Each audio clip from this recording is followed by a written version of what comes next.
Hello friends, आज मैं आपके साथ एक मैक्रो इकोनॉमिक्स का टॉपिक लेके आया हूँ जो कि मल्टीप्लायर के चैप्टर में से है। टॉपिक का नाम है, मैंने यहाँ पे गलत चूज़ कर लिया। टॉपिक का नाम है लिमिटेशंस ऑफ मल्टीप्लायर, कि जो मल्टीप्लायर है इसकी क्या क्या लिमिटेशंस हैं, इसकी क्या क्या खामियां हैं, कब कब ये काम नहीं करता। फर्स्ट पॉइंट आ जाता है अवेलेबिलिटी ऑफ कंज्यूमर गुड्स। अगर कंज्यूमर गुड्स अवेलेबल होंगे तभी ये काम करेगा। कंज्यूमर गुड्स ही अवेलेबल नहीं होंगे तो कंज्यूमर अगर इनकम जनरेट कर पाता है तो वो खरीदेगा क्या, समझ गए ना बात।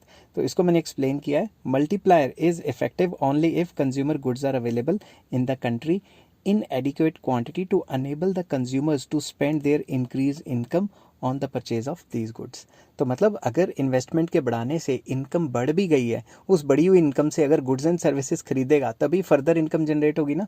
अगर अवेलेबिलिटी ऑफ गुड्स ही नहीं है तो फिर फायदा क्या हुआ, फिर तो वो पैसे उसकी जेब में ही रह गए ना, लीकेज होगी एक टाइप की।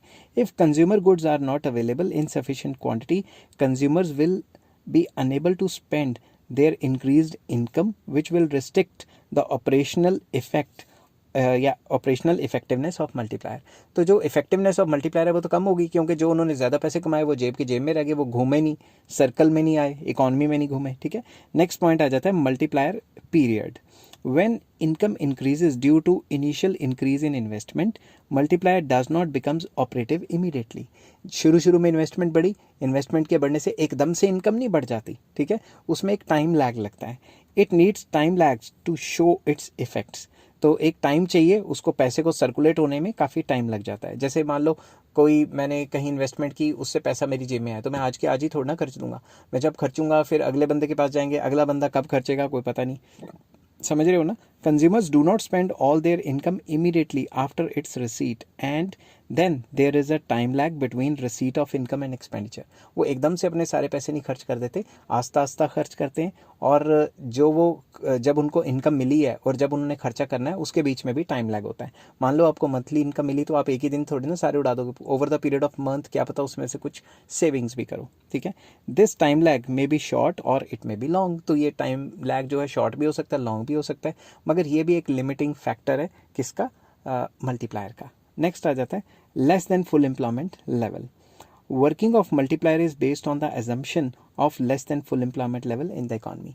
मल्टीप्लायर सिर्फ तभी काम करेगा जब इकॉनमी में लेस देन फुल एम्प्लॉयमेंट होगा। फुल एम्प्लॉयमेंट किसका, less than full employment of both man and material. मतलब जो प्रोडक्शन कैपेसिटी है वो भी अभी अंडर यूटिलाइज हो रही है और अभी फुल एम्प्लॉयमेंट भी अटेन नहीं हुई।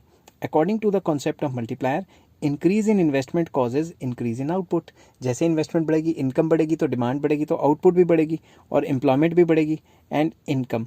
It is possible only when natural and human and capital resources of the country are not fully utilized, that is most of them are unemployed।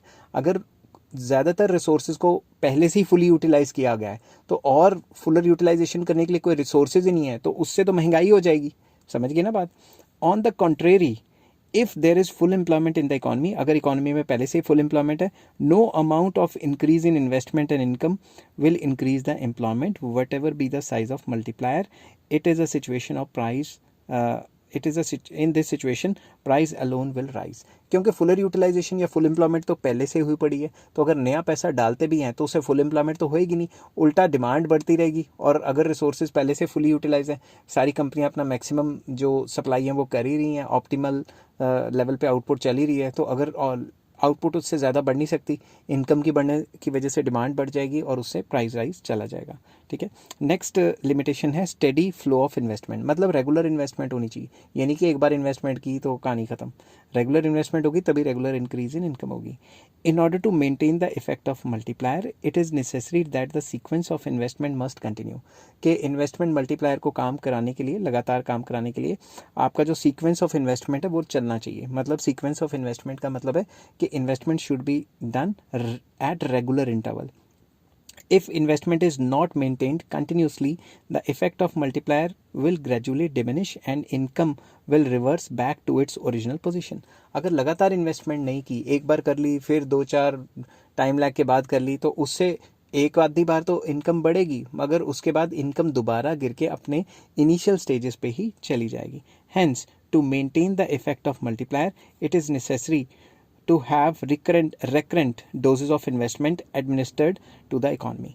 तो मतलब अगर मल्टीप्लायर इफेक्ट को लगातार मेंटेन करना है तो हमें क्या करना पड़ेगा, रेगुलर इंटरवल पे दबादब इन्वेस्टमेंट करनी पड़ेगी। एक आधी बार की इन्वेस्टमेंट तो फिर से हमारी इकॉनमी निचले लेवल पे चली जाएगी। नेक्स्ट आ जाता है नेट इंक्रीज इन इन्वेस्टमेंट। तो इकॉनमी में overall net increase in investment होना चाहिए। ये ना हो कि एक बंदे ने इन्वेस्टमेंट कर ली मगर उसके इक्वलेंट या उससे कई गुना ज़्यादा किसी और बंदे ने सेव कर ली, तो इकॉनमी में तो कम पैसे ही आए ना। फिर ओवरऑल देखें तो full value of multiplier can be realized only if there is a net increase in investment in the economy. मान लो मैंने 10 लाख रुपए इन्वेस्ट कर दिए मगर किसी और बंदे ने 15 लाख रुपए सेव कर दिए, तो इकोनॉमी में असल में तो सर्कुलर फ्लो में पैसा जो सर्कल में जो फ्लो कर रहा है, इकोनॉमी में फ्लो कर रहा है, वो तो 5 लाख कम हो गया ना। It means that investment in one sector should not offset the disinvestment in some other sectors of the economy. अगर एग्रीकल्चर में ज़्यादा इन्वेस्टमेंट होगी और इंडस्ट्री में इन्वेस्टमेंट नहीं हुई तो वो तो ऑफसेट होगी ना। तो एक जगह पे इन्वेस्टमेंट होना और दूसरी जगह पे पैसा खींचना, ऐसा नहीं होना चाहिए। For example, if increase in the public investment is accompanied by direct or indirect decrease in the private investment, then multiplier will not work. अगर सरकार अपनी इन्वेस्टमेंट करती है, ठीक है, मान लो 1 करोड़ की इन्वेस्टमेंट कर ली, एग्जांपल दे रहा हूँ, वैसे तो सरकार कई 100 करोड़ की इन्वेस्टमेंट करती है। अगर सरकार 1 करोड़ की इन्वेस्टमेंट करती है और प्राइवेट सेक्टर 1 करोड़ की इन्वेस्टमेंट जो की हुई है उसमें इकोनॉमी में से पैसे निकाल लेता है, तो ओवरऑल तो इकोनॉमी में इन्वेस्टमेंट नहीं ना हुई। समझ गए ना बात। तो ऐसी सिचुएशन में नेट इन्वेस्टमेंट इंक्रीज होनी चाहिए। ये ना हो कि एक बंदे ने इन्वेस्टमेंट की और दूसरे बंदे ने उतनी सेविंग कर ली तो काम ही खत्म हो गया। ठीक है। क्लोज्ड इकोनॉमी, ये भी इसकी लिमिटेशन है। Closed economy is that economy whose aggregate demand is not influenced by foreign trade. तो इसमें क्या होता है, एग्रीगेट डिमांड के अंदर एक्सपोर्ट एंड इंपोर्ट का कंपोनेंट नहीं आता। वैसे एडी का फॉर्मूला है ना C+I+G+X-M, तो वो जो X-M आता है लास्ट में, वो चीज़ इसमें नहीं होती। If there are export and imports of goods in an economy, then expenditure on imports implies leakages from the income stream with the result that income of the country is concerned the concerned country की जो income है वो diminish हो जाएगी। दिमाग से सोचो, आराम से समझाता हूँ आपको, ये लाइन थोड़ी लंबी हो गई थी। अगर हम इंपोर्ट कराते हैं बाहर से कोई चीज़, ठीक है, अगर मैं बाहर से कोई चीज़ मंगवाता हूँ, चाइना से या कहीं से भी मंगवाता हूँ, तो हमारा पैसा तो बाहर चला गया। जब हमारा पैसा बाहर चला गया तो हमारी इकॉनमी में से तो पैसा डिमिनिश हो गया ना, हमारी इकॉनमी से पैसा गिर गया। Expenditure on imports reduces marginal propensity to consume. अगर हम एक्सपोर्ट्स पे ज़्यादा इम्पोर्ट्स पे ज़्यादा खर्च करेंगे तो हमारी इकॉनमी में तो कम पैसा रह जाएगा। जब कम पैसा रह जाएगा तो हम खर्च भी कम करेंगे, इससे एमपीसी गिर जाएगी, जिसका वैल्यू ऑफ मल्टीप्लायर पे एडवर्स इफेक्ट होगा। तो इन्होंने एक्सपोर्ट इंपोर्ट की बात नहीं की, और एक्सपोर्ट इंपोर्ट तो मल्टीप्लायर की वैल्यू को प्लस माइनस करेंगे। अगर एक्सपोर्ट करेंगे तो मल्टीप्लायर की वैल्यू ऐड होगी, इंपोर्ट करेंगे तो मल्टीप्लायर की वैल्यू माइनस होगी। ये चीज़ तो डिस्कस ही नहीं की इन्होंने। तो लिमिटेशंस में आ जाता है कि अगर इंपोर्ट्स करेंगे उससे वैल्यू ऑफ मल्टीप्लायर गिरती है। ठीक है। नेक्स्ट आ जाता है कांस्टेंट एमपीसी। ये पूरी थ्योरी में एज्यूम करते हैं कि एमपीसी कांस्टेंट रहेगी, जो कि नहीं रहती। Another assumption of multiplier is that MPC must be constant, कि हमेशा एमपीसी की वैल्यू कांस्टेंट रहेगी, ऐसा भी नहीं होता। Changes in MPC causes a change in multiplier. MPC में चेंज आएगा तो मल्टीप्लायर में चेंज आएगा। If MPC is low, value of multiplier will also be low and vice versa. अगर एमपीसी गिरेगी, आपको पता है ना, इनकम के बढ़ने से एमपीसी लगातार गिरती है, तो मल्टीप्लायर की वैल्यू तो लगातार गिरती जाएगी। ठीक है। नेक्स्ट आ जाता है industrialised economy. Multiplier is more effective in an industrialise economy. Multiplier काम कहाँ करेगा, इंडस्ट्रियलाइज इकॉनमी में। क्यों? क्योंकि इंडस्ट्रीज़ में लगातार इन्वेस्टमेंट चलती रहती है। एग्रीकल्चर में एक बार इन्वेस्टमेंट कर दी, जब तक फसल बढ़ती नहीं तो इतनी इन्वेस्टमेंट की जरूरत नहीं होती। It is comparatively less effective in the agriculture economy. It is because income elasticity of demand is high in case of industrial goods than the agriculture goods. जो इंडस्ट्रियल गुड्स होते हैं उनकी डिमांड हाईली इनकम इलास्टिक होती है। मान लो मेरी income बढ़ी तो मेरी इंडस्ट्रियल गुड्स की डिमांड कई गुना बढ़ जाएगी। एग्जांपल, मेरे पास पैसे बहुत ज़्यादा आ गए, अभी तो मैं गरीब यूट्यूबर हूँ, मान लो मैं अमीर यूट्यूबर बन गया, तो क्या पता मैं लग्जरी गाड़ियाँ लेके घूमना शुरू कर दूँ, जो कि सपना है। ठीक है। और क्या पता मैं अमीर हो गया तो मैं भी आईफोन लेने शुरू कर दूँ, लाख लाख रुपए के, जो सैमसंग के लाख लाख रुपए के फ़ोन आते। वैसे मैं लाइक नहीं करता, मगर क्या पता मैं शुरू हो जाऊँ। ठीक है। तो अब अगर आपके इनकम में इजाफा आता है, अगर आपकी इनकम बढ़ती है, तो इंडस्ट्रियल गुड्स की डिमांड काफ़ी ज़्यादा बढ़ जाती है। इसीलिए इंडस्ट्रियल गुड्स की डिमांड क्या है, मोर इनकम इलास्टिक। और एग्रीकल्चर गुड्स की क्या है, लेस इनकम इलास्टिक। मतलब अगर आपकी इनकम डबल ट्रिपल हो जाती है तो क्या रोटियां 5 की जगह 10-20 खानी शुरू कर दोगे? एग्रीकल्चर गुड्स की कंजम्पशन तो फिक्स रहेगी, जितना खाते हो उतनी खाओगे। Also supply responds to demand much quicker in industrial sector than agriculture sector. तो इंडस्ट्रियल सेक्टर में अचानक से इन्वेस्टमेंट होगी तो अचानक से आउटपुट भी बढ़ जाएगी, मगर एग्रीकल्चर सेक्टर में टाइम लैग चाहिए, नेचुरल फैक्टर पे डिपेंड करता है, तो टाइम लगेगा ना उसको प्रोड्यूस होने में। तो इसलिए मल्टीप्लायर ज़्यादा अच्छे तरीके से काम करता है इंडस्ट्रियलाइज्ड इकॉनमी में, ना कि एग्रीकल्चरिस्ट इकॉनमी में। ठीक है, नेक्स्ट आ जाता है surplus capacity in consumer goods industry. ये सिर्फ तभी काम करेगा जब कंज्यूमर गुड्स इंडस्ट्री में सरप्लस होगा, सरप्लस कैपेसिटी होगी। अगर वो ऑलरेडी फुली यूटिलाइज हो रहे हैं तो फिर तो इन्फ्लेशन ही आएगी। ठीक है, when initial investment increases income also increases and increase in income leads to increase in consumption. मतलब जब भी इन्वेस्टमेंट बढ़ाएंगे तो इनकम बढ़ेगी, इनकम बढ़ेगी तो कंजम्पशन भी बढ़ेगी, but consumption will increase only when there is a surplus production capacity in the consumer goods industry. तो कंजम्पशन सिर्फ तभी बढ़ सकती है जब जो कंज्यूमर गुड्स इंडस्ट्री है अभी उनमें सरप्लस कैपेसिटी बाकी है, उनमें अभी फुल कैपेसिटी पे काम नहीं हो रहा। It is only then that the supply of goods in the short period would increase according to demand. तो अगर वो उनके पास मान लो 5 मशीनें हैं, अभी वो 3 चला रहे हैं, और अगर रातों रात इन्वेस्टमेंट हुई और थोड़े टाइम लग के बाद इनकम बढ़ी, डिमांड बढ़ी, तो जो 2 मशीनें अनयूटिलाइज्ड हैं उनको भी यूटिलाइज करके डिमांड को पूरा करने के लिए सप्लाई को बढ़ाया जा सकता है।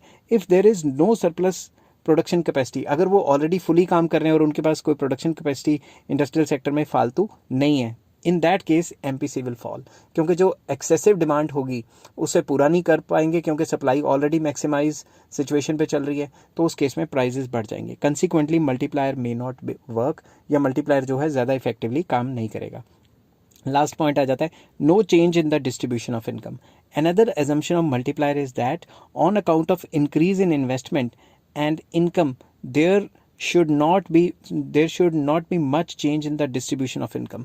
तो उनका ये कहना है, केन्स का ये मानना है कि ये भी एक अजम्पशन में आ जाता है कि अगर मल्टीप्लायर आ भी जाता है, इन्वेस्टमेंट के बढ़ने से इनकम कई गुना ज़्यादा बढ़ भी जाती है, मगर डिस्ट्रीब्यूशन ऑफ इनकम जो है ऑलमोस्ट सेम रहेगा। ठीक है, ऐसा ज़रूरी तो नहीं है कि डिस्ट्रीब्यूशन अमीर अमीर ही रहे और गरीब गरीब ही रहे। ठीक है, कई बार गरीब भी अमीर बन सकते हैं और अमीर भी गरीब बन सकते हैं। Change in the income distribution will lead to change in MPC. उनका ये मानना था कि जब भी डिस्ट्रीब्यूशन चेंज होगा, इनकम डिस्ट्रीब्यूशन, उससे एमपीसी के लेवल में चेंज होगा। जो गरीब पहले बहुत ज़्यादा परसेंटेज ऑफ अपनी इनकम को कंज्यूम करता था, अब वो जब अमीर हो जाएगा तो एमपीसी की वैल्यू चेंज हो जाएगी। अब वो अपनी तनख्वाह का कम परसेंटेज खाएगा तो मतलब एमपीसी उसका लो होगा।